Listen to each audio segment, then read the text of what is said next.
Students, आज के lecture में हम लैंड यूज पैटर्न करेंगे।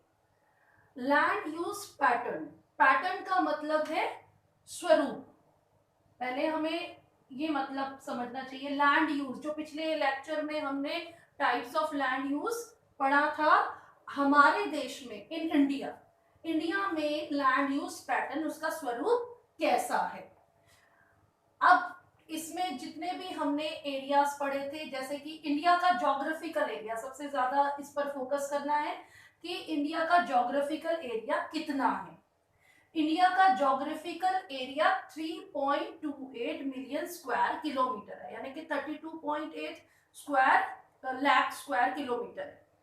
तो इस एरिया का कितना data according to resource planning हमने अकाउंट किया, सर्वे और मैपिंग करके, तो हमारे पास कितना डेटा इसका अवेलेबल है। जो इतना बड़ा एरिया है, available land use data. Land use का मतलब कि हम जो डिफरेंट पर्पस के लिए इस्तेमाल कर रहे हैं, तो केवल 93% land out of 3.28 land use का डेटा हमारे पास, information, data means information available है हमारे पास। आज हम ये अच्छा, सबसे बड़ी बात ये है कि केवल इतना ही क्यों है, बाकी 7% हमारे पास क्यों नहीं है। ये क्वेश्चन भी इंपॉर्टेंट है, कई बार आ जाता है कि why is only 93% data for the land use is available to us. क्यों है? एक तो असम की जो एरिया है उसके सर्वे टोटली कंप्लीटेड नहीं किए गए हैं, इंक्लूड नहीं किया गया है, तो survey does left from the Assam region. इसके अलावा जो पाकिस्तान और चाइना ऑक्यूपाइड जम्मू कश्मीर का एरिया है, that is also not included in it. तो इंडिया का जो area in Jammu Kashmir which is occupied by Pakistan and China, that is also not included. और असम का जो सर्वे के लिए जो एरिया छूट गया है, that is also not included. तो वो डेटा हमारे पास या वो इंफॉर्मेशन हमारे पास अवेलेबल नहीं है, इसलिए यानी लैंड यूज का डेटा हमारे पास केवल 93% out of the 3.28 million square kilometre है। हम आज जो लैंड यूज का कंपैरिजन या पैटर्न जो पढ़ रहे हैं, वो इस बेसिस पर कर रहे हैं जो कि हमारे बुक में दिया हुआ है डायग्राम। बुक में जो पाई डायग्राम दिया हुआ है 1960-61 से लेकर के 2002 और 3 तक का डेटा दिया है। डायग्राम का अगर हम स्टडी करते हैं, जो बुक में पाई डायग्राम दिया है उसके अकॉर्डिंग हम कुछ इंपॉर्टेंट एरियाज को टच करेंगे जो कि हमारे लिए बहुत इंपॉर्टेंट है, क्योंकि इंडिया एक एग्रीकल्चरल कंट्री है और इस समय हमारी डायरेक्टली 63% पॉपुलेशन अपने लाइवलीहुड के लिए, अपने जीविका कमाने के लिए, अपने कमाई के लिए सीधा सीधा खेती पर निर्भर है। 63% people are depend on agriculture. इसलिए और एग्रीकल्चर हमारा directly depend on land category, land की कैसी कैटेगरी है उसके ऊपर डिपेंड करता है। तो यानी हमने पढ़ा था, मैंने आपको हम डिस्कस किया था हमने नेट जोन एरिया के बारे में पिछले लेक्चर में। तो सबसे ज्यादा इंपॉर्टेंट हमारा नेट जोन एरिया है। नेट जोन एरिया का मतलब कुल बोया गया क्षेत्र। कुल बोया गया क्षेत्र इस ईयर, एग्रीकल्चर ईयर से, इस एग्रीकल्चर ईयर में 60-61 एग्रीकल्चर ईयर से 2002-3 एग्रीकल्चर ईयर्स तक डिक्रीज हुआ है। नेट जोन एरिया घट गया है, यानी कि कुल बोया गया क्षेत्र घट गया। इसका मतलब एग्रीकल्चरल एक्टिविटीज घट गई हैं। इसका सबसे बड़ा कारण क्या है? देखिए घटा क्या है, कितना है। हालांकि यहाँ पर डेटा जो इंफॉर्मेशन है आपको लग रहा होगा बहुत कम है, लेकिन हमारे जैसी देश जो बहुत ज्यादा पॉपुलेटेड है उसके लिए ये बहुत ही, यानी कि उसकी हमारी इकोनॉमी पर इफेक्ट करता है। लोगों को खाद्य संकट भी हो सकता है और हमारे इकोनॉमिकल यानी जीडीपी पर भी प्रभाव पड़ सकता है। तो हमारा नेट जोन एरिया इस ईयर से 45.26% से 43.41% रह गया। तो इसका क्या कारण हो सकता है? इसका ये कारण है कि एक हमारी इकोनॉमिकल एक्टिविटीज बदल गई हैं। हमारी जो इकोनॉमिकल एक्टिविटीज यानी काम धंधे करने का जो तरीका है वो बदल गया है। हम पहले हमारी इंडिया में पहले 70% पॉपुलेशन खेती किया करती थी। आज हम एग्रीकल्चर एक्टिविटी से शिफ्ट होकर के नॉन एग्रीकल्चर एक्टिविटी में एंगेज होते जा रहे हैं, शिफ्ट होते जा रहे हैं। इसका सबसे बड़ा कारण है अर्बनाइजेशन, शहरों का बढ़ना। दूसरा, पॉपुलेशन का बहुत ज्यादा बढ़ना। तो पॉपुलेशन बहुत ज्यादा क्योंकि खेती यानी गांव में बढ़ती चली जा रही है और एग्रीकल्चर पर पॉपुलेशन का प्रेशर बढ़ता चला जा रहा है, इससे गांव के अंदर बेरोजगारी फैल रही है। तो और शहरीकरण हो रहा है, यानी शहर बढ़ते चले जा रहे हैं, तो लोग गांव से शहरों की तरफ यानी शिफ्ट हो रहे हैं और इसके और गांव में खेती को छोड़ करके और नॉन एग्रीकल्चर एक्टिविटीज में लग रहे हैं। हमारे यानी कि मकान बढ़ गए हैं, बस्तियां बढ़ गई हैं, हमें रोड की जरूरत पड़ रही है, ट्रांसपोर्टेशन बढ़ गया है, तो हमने जो है खेतों को कन्वर्ट कर दिया है अपनी बस्तियों में, रोड्स में, रेलवेज में, मार्केट कॉम्प्लेक्स बढ़ गए हैं, लोगों को नौकरियों की जरूरत है, तो ये इंडस्ट्रीज में बदल गए हैं। तो इस तरह से land use pattern, net sown area, हमारा लैंड यूज पैटर्न क्या है, बदल गया है, चेंज हो गया है। और नेट सोन एरिया कम क्यों हुआ है? क्योंकि हम एग्रीकल्चर से नॉन एग्रीकल्चर एक्टिविटी में शिफ्ट हो रहे हैं। अब आते हैं एक फॉरेस्ट एरिया। फॉरेस्ट एरिया हमारा बढ़ा हुआ है, जो कि एक पॉजिटिव पॉइंट है। ये बहुत अच्छी बात है कि इस टाइम से 18.11 से ये बढ़ करके 22.57 हो गया 2002 में। और अभी प्रेजेंट का अगर डेटा मैंने आपको पहले भी बताया था, प्रेजेंट में ये बढ़ करके 24.01% हो गया है। ये हमारा 1952 में जो फॉरेस्ट पॉलिसी इंट्रोड्यूस की गई थी, उसके बाद से लोगों में अवेयरनेस हुआ प्लांटेशन के प्रति। इसके अलावा जो नेचुरल और wild life protection act implement हुए, उससे हमारा जो है फॉरेस्ट एरिया इंक्रीज हुआ है, तो जिससे हमारा इकोलॉजिकल बैलेंस यानी मेंटेन रहे। लेकिन ये भी अभी भी सेटिस्फाइड नहीं है, क्योंकि मैंने आपको बताया था कि कम से कम 33% होना चाहिए। लेकिन अगर हम ये जो फॉरेस्ट एरिया को अगर देखें, तो ये सब स्टेट्स में एक जैसा नहीं है। यानी ये नहीं है कि सभी स्टेट्स में 24.01% ही है। कहीं पर यानी अगर हम एग्जाम्पल ले, अरुणाचल प्रदेश, असम, मणिपुर, मिजोरम, त्रिपुरा, यानी हमारे नॉर्थ ईस्टर्न स्टेट्स, अगर हम उनका एग्जाम्पल लेते हैं तो वहां की 80% जमीन के ऊपर जंगल है। लेकिन अगर हम यूपी की तरफ आए या पंजाब, हरियाणा, यानी कि पॉपुलेटेड एरिया, वेस्ट बंगाल, तो यहाँ पर जंगल केवल 10 से 20% ही बचे हैं और 80% लैंड के ऊपर ह्यूमन एक्टिविटीज कर रहे हैं, चाहे वो प्राइमरी है या फिर वो सेकेंडरी एक्टिविटीज है। इसी तरह नेट सोन एरिया भी अगर आप देखें 43.4% है, लेकिन ये भी वेरी करता है, भिन्न भिन्न है, अलग अलग स्टेट में अलग अलग है, ये सेम नहीं है। क्योंकि एग्रीकल्चर अगर हम नॉर्थ इंडिया में आते हैं, पंजाब, हरियाणा और यानी कि राजस्थान है या मध्य प्रदेश है, यानी नॉर्थ इंडिया में पंजाब, हरियाणा, उत्तर प्रदेश, ज्यादातर जो ये स्टेट्स है, इनमें अगर हम एक नेट सोन एरिया देखें तो वो 80% लैंड पर यानी कि खेती की जाती है। और जबकि अगर हम साउथ सदर्न स्टेट्स में चले जाएं, महाराष्ट्र वगैरह में जाएं, कर्नाटका में, या फिर नॉर्थ ईस्टर्न स्टेट्स में चले जाएं, तो वहां पर यानी कि 20% ही रह जाती है नेट सोन एरिया। या अंडमान निकोबार एरिया में जंगल ज्यादा है, वहां पर खेती कम होती है, कोई भी कारण हो, या तो इंडस्ट्रियल रीजन्स हो या फिर जो है फॉरेस्टेड एरियाज हो। नेट सोन एरिया सभी स्टेट्स में इक्वल नहीं है, अनइक्वल डिस्ट्रीब्यूशन है, और इसी तरह फॉरेस्ट का भी अनइक्वल डिस्ट्रीब्यूशन है। अब आते हैं पैस्चर लैंड यानी ग्रेजिंग ग्राउंड। अब आप ये देखिए, ये इंपॉर्टेंट क्यों है? ये इंपॉर्टेंट इसलिए है कि हमारा देश कैटल कंट्री है, means it has the largest cattle population in the world. संसार में सबसे ज्यादा मवेशी जो डोमेस्टिकेटेड एनिमल्स हैं वो हमारे देश में है। स्पेशली मिल्क कैटल यानी कि दूध देने वाले पशु, सबसे ज्यादा जनसंख्या sheep, goat and the buffalo, cow, इन सभी की पॉपुलेशन हमारे देश में बहुत ज्यादा है। इनको यानी फीड करने के लिए, इनको फीड यानी ग्रेजिंग कराने के लिए हमें पैस्चर लैंड की जरूरत है, चारागाहों की जरूरत है।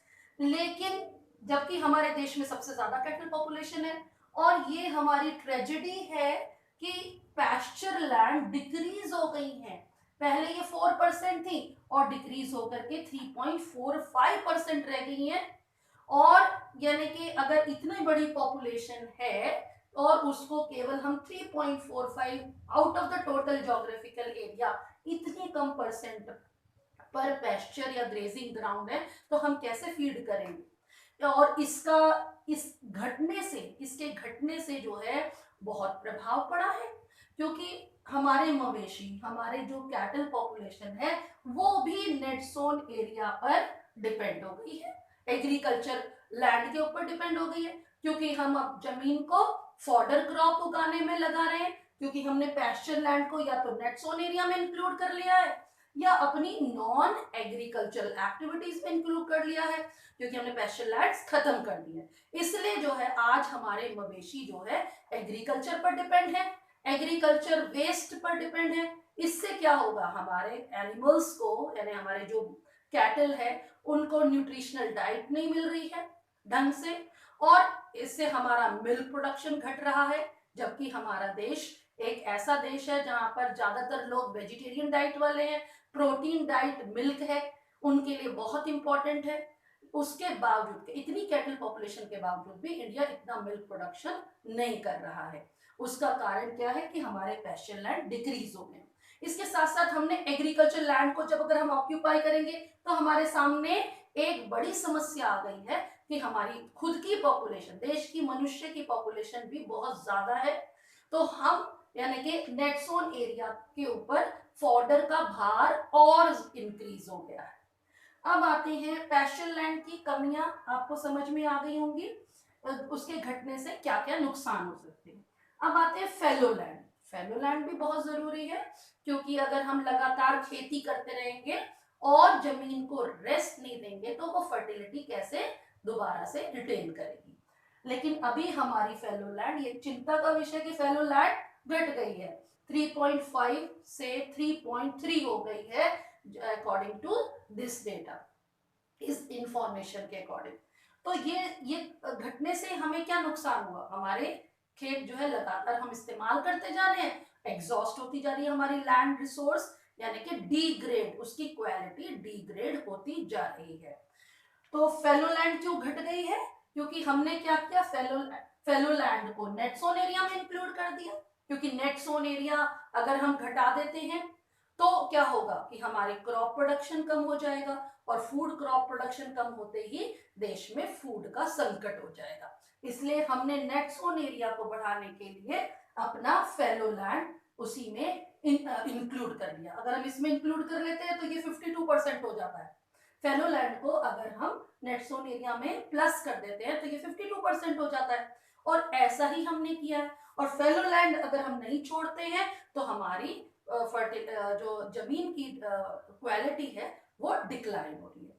अब इसके बाद हम आते हैं कि ये वाली कैटेगरी का पैटर्न कैसा है, लैंड अंडर नॉन एग्रीकल्चर, यानी कि land under non agriculture increase होता जा रहा है, बढ़ता जा रहा है, यानी नॉन एग्रीकल्चर एक्टिविटीज हमारी बढ़ रही हैं। इसी की वजह से हमारे जंगल, हमारे नेट जोन एरिया, या हमारे पैस्चर लैंड, हमारे यहाँ तक कि waste land, culturable waste land, उनको भी हमने नॉन एग्रीकल्चर यूज में कर लिया है। ये है जैसे कि ये 4.95 से बढ़ करके 5.57, यानी कि हमारी एक्टिविटीज इस तरह से बढ़ रही है कि हमने खेतों के ऊपर मकान बना लिए, हमने बस्तियां बना ली है, रोड्स बना लिए, खेत कम हो गए, हमारी नॉन एग्रीकल्चर एक्टिविटीज बढ़ती जा रही है, क्योंकि अर्बनाइजेशन बढ़ रहा है, इंडस्ट्रीज बढ़ रही हैं, इसलिए हमारी नॉन एग्रीकल्चर एक्टिविटीज बढ़ती जा रही है। अभी तक हमने जो लैंड यूज पैटर्न इंडिया का जो डिस्कस किया, उसके बेसिस से हमें ये हम कंक्लूजन निकाल सकते हैं कि हमारी एग्रीकल्चरल एक्टिविटीज जो कि हमें बहुत ज्यादा जरूरी है, यानी कि फूड प्रोडक्शन हमारे लिए बहुत ज्यादा जरूरी है, क्योंकि हमारी खुद की पॉपुलेशन बहुत ज्यादा है, और इसके अलावा हमारी कैटल पॉपुलेशन बहुत ज्यादा है, हमें पैस्चर लैंड्स की जरूरत है, हमें फेलो लैंड की जरूरत है, छोड़ने की जरूरत है, क्योंकि सीधा सीधा जो है एग्रीकल्चर एक्टिविटी लैंड की क्वालिटी पर निर्भर करती है। तो ये सब जो है प्रॉब्लम्स हमारे सामने आ रही हैं, और हमारी जो है एग्रीकल्चर एक्टिविटीज तो कम होती जा रही है, नॉन एग्रीकल्चर एक्टिविटीज बढ़ती जा रही है, इसलिए एग्रीकल्चर के ऊपर दबाव बढ़ता जा रहा है। इसकी वजह से हमारी लैंड की जो क्वालिटी है वो डिक्लाइन होती जा रही है। तो अभी हम जो डिस्कस करने वाले हैं कि ये लैंड डिग्रेडेशन, यानी लैंड की क्वालिटी जो डिक्लाइन हो रही है, that is means degradation. Degradation का मतलब declining the quality of land. Degradation word का मतलब ही ये है दैट लैंड डिग्रेडेशन का मतलब declining the quality of land.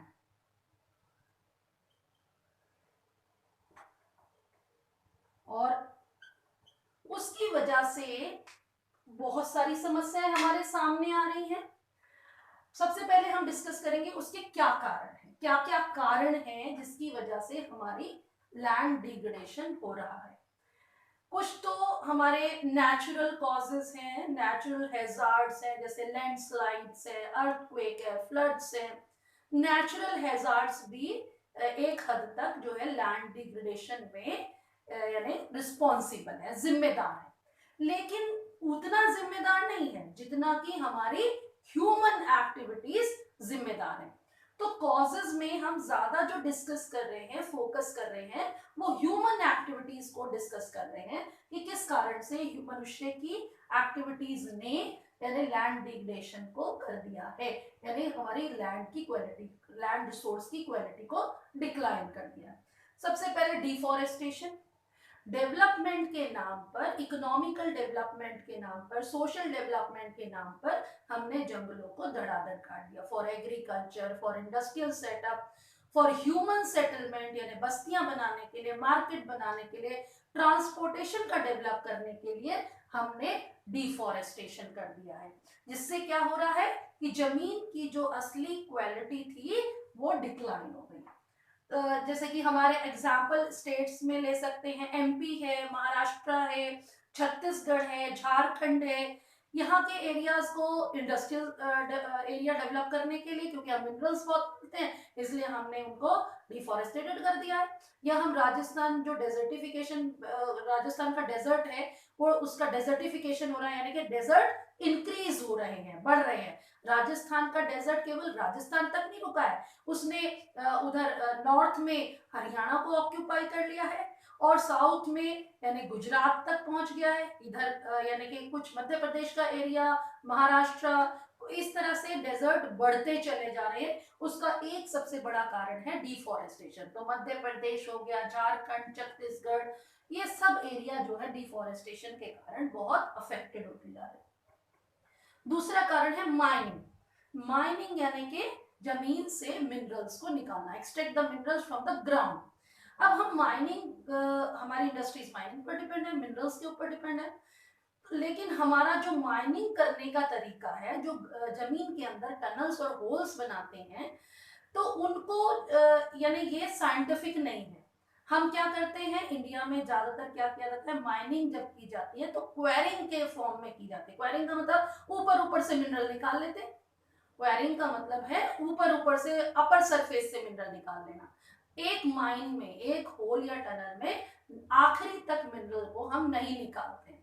दूसरी चीज है कि जहां माइनिंग करते हैं, जहां होल्स और टनल्स हैं, उन्हें फिर फिल नहीं करते हैं। तो ऐसी जमीन जिसके अंदर टनल्स हो, खड हो, इस तरह के होल्स बने हो, उन्हें हम ऐसे स्कार्स को छोड़ दें, तो वो क्या कहते हैं, उससे हमारा क्या होगी, वो लैंड तो किसी भी मतलब की नहीं रहेगी, वो तो बैरन हो जाएगी। तो एक कारण ये भी है कि माइनिंग एक्टिविटीज हमारी अनसाइंटिफिक हैं, यानी सही तरीके से हम साइंटिफिक मैनर में नहीं कर रहे हैं। तीसरा, ओवर ग्रेजिंग। ओवर ग्रेजिंग का मतलब बहुत ज्यादा जानवरों को यानी अनकंट्रोल्ड, ओपन ग्रेजिंग भी कह सकते हैं हम। इसमें ओवर ग्रेजिंग का मतलब बहुत ज्यादा जानवरों को चराते हैं, इसकी जगह पर आप ओपन ग्रेजिंग भी वर्ड यूज कर सकते हैं। ओपन ग्रेजिंग का मतलब है बिना किसी कंट्रोल के खुला छोड़ देते हैं जानवरों को खाने के लिए, जंगलों में वेजिटेशन को खाने के लिए। और जानवरों के दांत, यानी कि जैसे हमारी गोट है, काऊ है, इनके दांत बिल्कुल ब्लेड की तरह काम करते हैं, जो कि यानी घास को जड़ों से खा जाते हैं। इससे क्या होता है कि उसका लाइफ साइकिल ही खत्म हो जाता है। और जब किसी भी लैंड का लाइफ यानी ग्रास का लाइफ साइकिल या वेजिटेशन का साइकिल खत्म हो जाता है, तो वो दोबारा ग्रो कैसे करेगी, और वो एरिया विदाउट वेजिटेशन हो जाता है। जब कोई भी एरिया विदाउट वेजिटेशन हो जाता है तो उसका इरोजन जल्दी होता है, यानी कि ऊपर की सॉइल, फर्टाइल सॉइल आराम से हवा या पानी के द्वारा बहा ली जाती है। तो ओवर ग्रेजिंग यानी कि जैसे कि ज्यादातर गुजरात है, राजस्थान है, ये जो एरिया थे बहुत पहले, ये बहुत यानी पैस्चर, ग्रीन पैस्चर्स लैंड थे। गुजरात से लेके जम्मू कश्मीर तक पूरा ये पैस्चर लैंड था। लेकिन ओवर ग्रेजिंग, अनकंट्रोल ग्रेजिंग ने इस एरिया से वेजिटेशन को गायब कर दिया, जिससे ये एरिया यानी कि विदाउट वेजिटेशन हो गया, डिवॉइड ऑफ वेजिटेशन हो गया। अब इससे क्या होगा कि क्वालिटी डिक्लाइन होगी। अब आते हैं fourth cause, water logging. Water logging का मतलब standing of extra water on the ground. जो हम अनसाइंटिफिक मेथड से इरिगेशन करते हैं, जैसे कि पंजाब है, हरियाणा है, यूपी है, इनमें हम ज्यादातर किसान जो ट्यूबवेल्स के साथ, ट्यूबवेल से जो है खेतों को पानी देते हैं, तो ओपन वाटर दे देते हैं, जिससे क्या होता है खेत पानी से भरे रहते हैं। एक्स्ट्रा वाटर अगर खड़ा रहेगा यानी कि स्टैंड रहेगा उसके अंदर, तो क्या होगा कि पानी तो भाप बन के उड़ता रहता है, लेकिन उनमें जो डिसॉल्व सॉल्ट होते हैं वो उसमें वही रह जाते हैं। इससे क्या होता है, जमीन के ऊपर सॉल्ट तो वही रह जाते हैं और पानी पानी उड़ जाता है। तो सॉइल के अंदर सॉल्ट की मात्रा, खारेपन, सॉल्ट का मतलब नमक, यानी खारेपन की मात्रा बढ़ जाती है। इससे क्या होता है, यानी कि अगर सॉल्टी हो जाएगी सॉइल तो एल्कलाइन हो जाएगी, एल्कलिनिटी बढ़ जाएगी, उसकी एसिडिटी बढ़ जाएगी। उससे क्या, ऐसी सॉइल जो खारी सॉइल होती है वो खेती के योग्य नहीं होती है। तो अब साइंटिफिक मेथड से तो वाटर लॉगिंग जो है यानी कि सेलेनाइजेशन को प्रमोट करता है, यानी कि सेलेनाइजेशन का मतलब खारापन, मिट्टी खारी हो जाएगी तो वो इनफर्टाइल रहेगी, अनुपजाऊ हो जाएगी, जिसकी वजह से हम क्रॉप प्रोडक्शन नहीं कर सकते। अब आते हैं, ये पांचवा कारण है ग्राइंडिंग ऑफ मिनरल्स, मिनरल्स को पीसना। यानी क्यों पीसते हैं, जैसे कि हम एग्जांपल ले सकते हैं सैंडस्टोन, और यानी कि जो रेड स्टोन है या मार्बल है, इन सबको यानी कि ग्राइंड इसलिए किया जाता है, जैसे कि सिरेमिक इंडस्ट्रीज है जिससे हम चीनी मिट्टी के बर्तन बनाते हैं, कांच के कप बनाते हैं, जो आपके घरों में यूज होते हैं, यानी कटलरी, सॉरी, जो आपकी यानी सफेद रंग के कप होते हैं वो सिरेमिक इंडस्ट्री में बनते हैं। तो ये कांच के बर्तन बनाने के लिए हमें जो है सैंडस्टोन को ग्राइंड करना पड़ता है।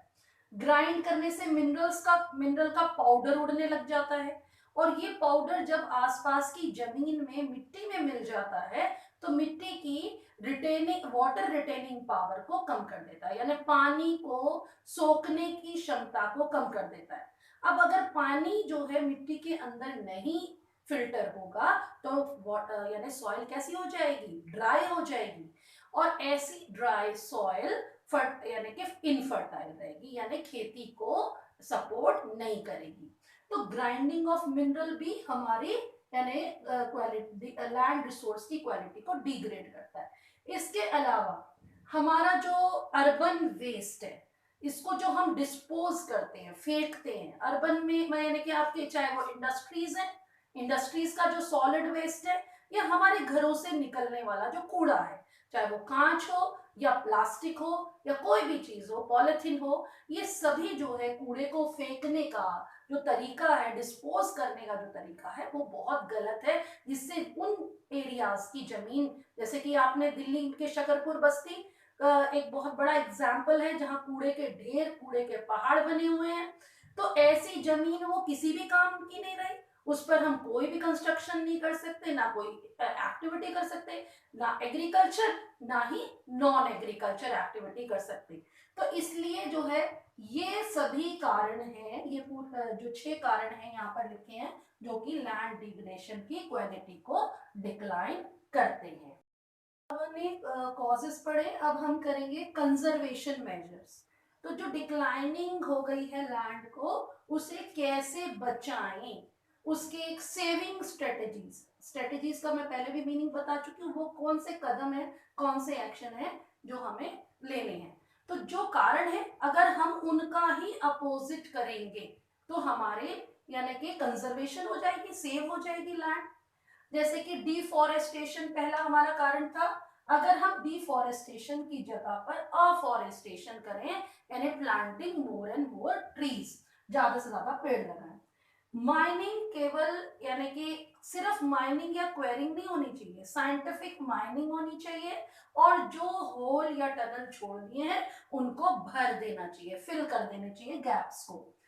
इसके अलावा कंट्रोल ग्रेजिंग करनी चाहिए, यानी कि अनकंट्रोल्ड ग्रेजिंग की जगह हमें कंट्रोल ग्रेजिंग करनी चाहिए, जानवरों को यानी कि खुला नहीं छोड़ना चाहिए। जैसे मैदान को हम 2 भाग में बांट लें जहां पर ग्रेजिंग करा रहे हैं, पहले एक मैदान के आधे हिस्से में, जिसको हम पार्सल कह सकते हैं, हाफ पार्सल में ग्रेजिंग कराएं, और जब वहां की घास खत्म हो जाए तो दूसरे दूसरे पार्सल में ले जाएं, और जब तक पहले वाले पार्सल में ग्रासेस ग्रो करें।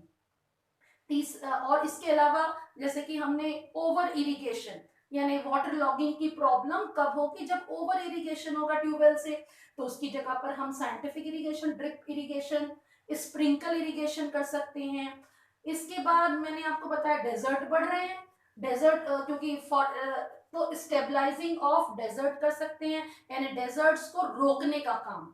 अब डेजर्ट को रोकने का काम हम कर सकते हैं अगर हम उनके चारों ओर थॉर्नी बुशेस ग्रो कर दें, यानी डेजर्ट्स को रोका जा सकता है कि उसके चारों ओर वेजिटेशन बेल्ट लगा दें, यानी जैसे डेजर्ट है उसके किनारे पर हम वेजिटेशन ग्रो करें। अब वेजिटेशन में हम डेजर्ट्स में कौन सी वेजिटेशन उगा सकते हैं, थॉर्नी बुशेस, क्योंकि प्लांट की जो जड़ें होती हैं वो मिट्टी को यानी होल्ड कर लेती हैं। तो किनारों पर अगर हम थॉर्नी बुशेस लगाएंगे तो डेजर्ट इंक्रीज नहीं होंगे। इसके बाद अगर हम आते हैं जैसे कि माइनिंग एक्टिविटी थी हमारी, ग्राइंडिंग ऑफ मिनरल्स था, तो ग्राइंडिंग ऑफ मिनरल्स की प्रॉब्लम को दूर करने का तरीका है कि जो चिमनियां हैं, इंडस्ट्रीज की चिमनियां हैं, उनको ज्यादा ऊंचा बनाएं और उसमें फिल्टर लगा दें, ताकि जो है उसका पाउडर जो है वही यानी इकट्ठा हो जाए, वो मिट्टी में जाकर के या उड़ करके दूर जाकर के सेटल ना हो, और सॉइल की रिटेनिंग पावर को, वाटर रिटेनिंग कैपेसिटी को खत्म ना करे। इसके बाद जो है यानी हम मैनेजमेंट ऑफ अर्बन वेस्ट कर सकते हैं। अगर हम इम्प्रॉपर अर्बन वेस्ट करेंगे तो लैंड डिग्रेडेशन होगा, लेकिन हम अर्बन वेस्ट को मैनेजमेंट कर सकते हैं डिफरेंट तरीके से, यानी अर्बन वेस्ट को हम जो है बायोगैस एनर्जी प्रोडक्शन में भी लगा सकते हैं। इसके अलावा प्रॉपर गड्ढे बना करके, गहरे गड्ढे बना करके उन्हें दबा सकते हैं। तो आज का टॉपिक हमारा यही फिनिश होता है। अब हम नेक्स्ट टॉपिक में सॉइल रिसोर्सेस स्टडी करेंगे।